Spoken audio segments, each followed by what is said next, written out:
अस्सलाम वालेकुम रहमतुल्लाह। उम्मीद करती हूँ सब लोग खैरियत से होंगे। आज से हम अपना लेक्चर सीरीज स्टार्ट कर रहे हैं जिसमें कोर्स टाइटल होगा वेब टेक्नोलॉजीज। वेब टेक्नोलॉजीज का कोर्स कोड देखें तो हमारे पास DI322 इसका कोर्स कोड है। आज की इस लेक्चर में हम देखेंगे what is web app, how do web apps work, कुछ बेनिफिट्स देखेंगे, कुछ चैलेंजेस देखेंगे और एट द एंड हम डिफरेंस देखेंगे वेब ऐप और वेबसाइट्स के दरमियान। तो चलिए स्टार्ट करते हैं। What is web app? Web app क्या है? वेब ऐप एक वेब एप्लीकेशन का ही शॉर्ट फॉर्म है। इज अ सॉफ्टवेयर प्रोग्राम, ये एक सॉफ्टवेयर प्रोग्राम है that runs on a remote server, जो रिमोट सर्वर पे हम रन करते हैं and is assess through a web browser over the internet, और इसको वेब ब्राउजर के जरिए हम असेस कर सकते हैं। अनलाइक ट्रेडिशनल ऐप्स ऐसे ऐप्स को कहा जाता है जो कि हम अपने डिवाइसेस में इंस्टॉल करते हैं। Unlike traditional apps, web apps works directly from your browsers, whether it's Chrome, Safari or Firefox. Traditional apps के बरअक्स वेब ऐप डायरेक्टली काम करते हैं ब्राउजर्स पे, ठीक है। इसके बाद है how do web apps work. Web apps किस तरह से काम करते हैं? Web applications runs on a client server model, ये क्लाइंट सर्वर मॉडल की तरह काम करते हैं। मीनिंग इसका मतलब है यूजर असेस कर सकता है इन्हें वेब ब्राउजर के जरिए बगैर किसी चीज को डाउनलोड या इंस्टॉल किए। दे रिले ऑन थ्री कंपोनेंट्स, ये तीन कंपोनेंट्स पे डिपेंड करता है। सबसे पहले हमारे पास आ जाता है वेब सर्वर। वेब सर्वर में हमारे पास सर्वर जो है वो यूजर्स की रिक्वेस्ट को हैंडल करता है और उनको डायरेक्शन देता है राइट पाथ की तरफ।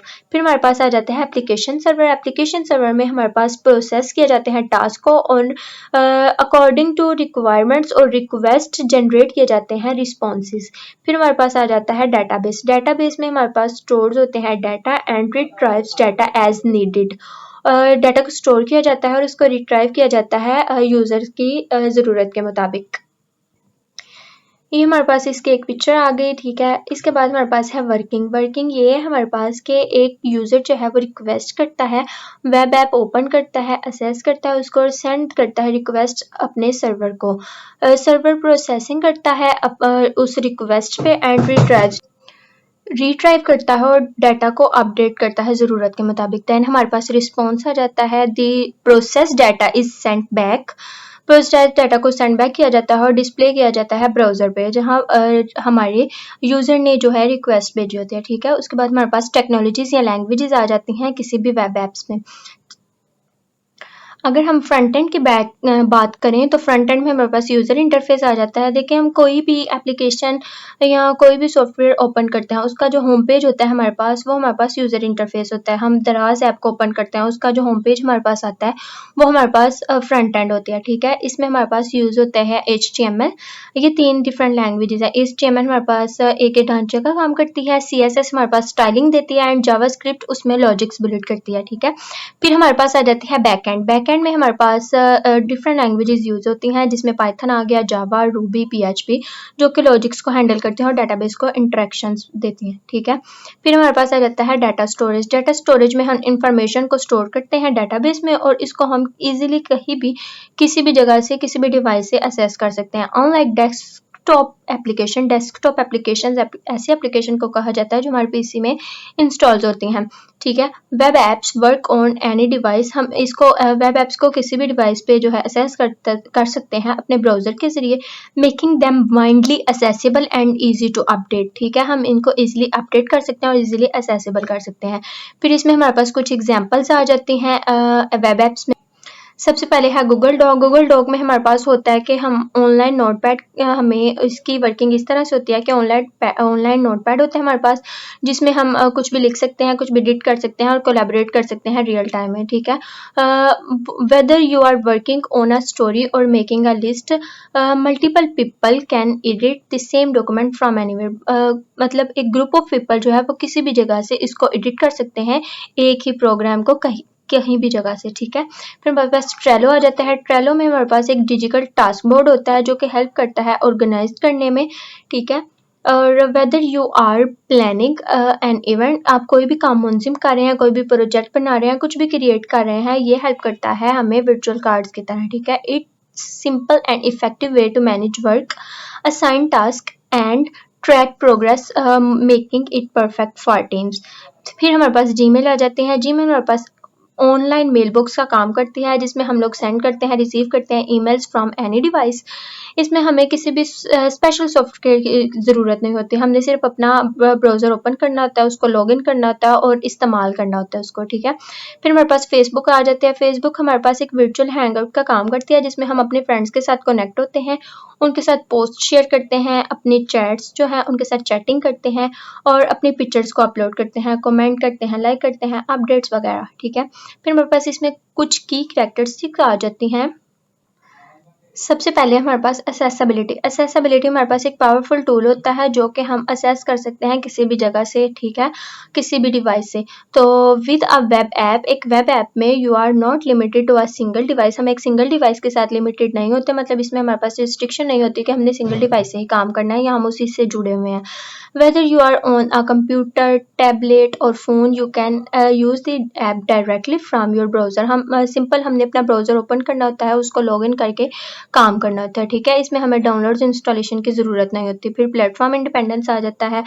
प्लेटफॉर्म इंडिपेंडेंस में ये होता है कि हम कोई भी प्लेटफॉर्म यूज़ कर रहे हैं, चाहे विंडो है, मैक ओएस है या लिनक्स है, हम अपने वेब ऐप को रन कर सकते हैं स्मूथली किसी भी कंपैटिबिलिटी इश्यूज़ को फेस किए, ठीक है। फिर हमारे पास ऑटोमेशन अपडेट आ जाता है। ऑटोमेशन अपडेट हमारे पास ये होता है कि हम एक सर्वर यूज़ कर रहे हैं, तो उसमें खुद ब खुद रिमोट सर्वर होता है ना हमारे पास, तो वो खुद ब खुद उसमें अपडेट्स कर देता है। इसके बाद हमारे पास आ जाती है कोलैबोरेशन।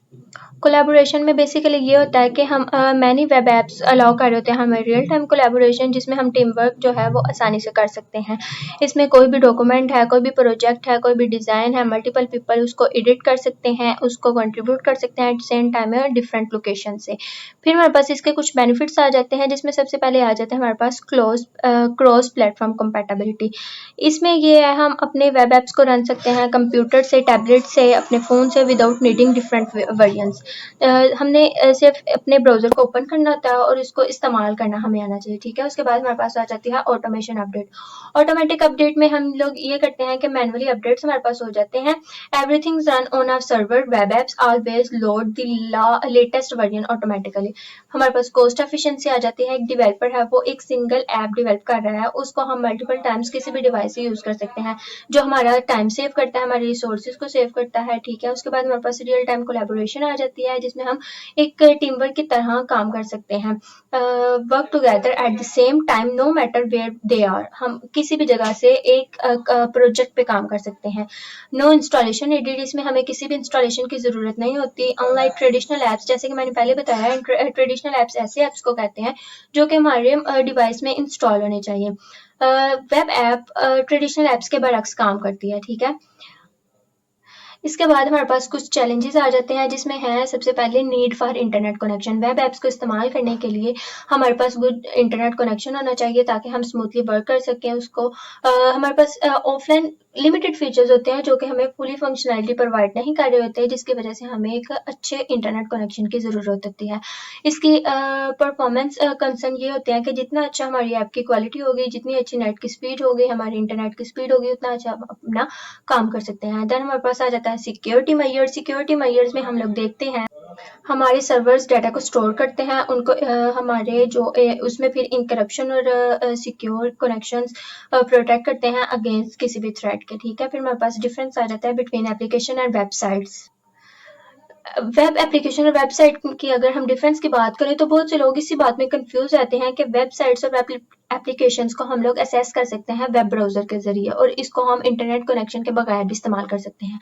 लेकिन ये दोनों डिफरेंट पर्पस जो है वो परफॉर्म करते हैं, ठीक है। वेबसाइट हमारे पास होती है मेनली, इसका फोकस होता है शेयरिंग इन्फॉर्मेशन, ये मोस्टली स्टैटिक होती है, मीनिंगफुल कंटेंट होता है इसके पास, इसको हम चेंज नहीं कर सकते, और ये यूज़र को सिर्फ इसको व्यू द इंफॉर्मेशन के लिए इस्तेमाल करते हैं, मतलब इसमें हम एडिट नहीं कर सकते। कोई भी यूज़र है वो उसमें कुछ भी अपनी मर्जी से एडिट नहीं कर सकता, वो सिर्फ उस इंफॉर्मेशन को देख सकता है जो कि उसको गिवन है। इसमें एग्जांपल अगर हम देखें तो ब्लॉग्स हैं, न्यूज़ साइट्स हैं, एक्सेट्रा। और इसके बाद अगर हम देखें अपनी वेब एप्लीकेशन को, तो वेब एप्लीकेशन हमारे पास इंटरेक्टिव होती हैं और ये यूज़र को बताती हैं, टास्क परफॉर्म करने में हेल्प करती हैं, ठीक है। ये इनमें कुछ फीचर्स होते हैं इंक्लूड, जिसमें यूज़र ऑथेंटिकेशन आ जाता है, डाटा प्रोसेसिंग आ जाती है एंड रियल टाइम अपडेट आ जाता है। इसकी अगर एग्जांपल की बात करें तो ऑनलाइन बैंकिंग है, social media and e commerce platforms है। तो ये था आज का हमारा लेक्चर। उम्मीद करती हूँ आप लोगों को समझ आया होगा। अगर कोई क्यूरी होगी तो आप कमेंट बॉक्स में पूछ सकते हैं। मिलते हैं नेक्स्ट वीडियो में।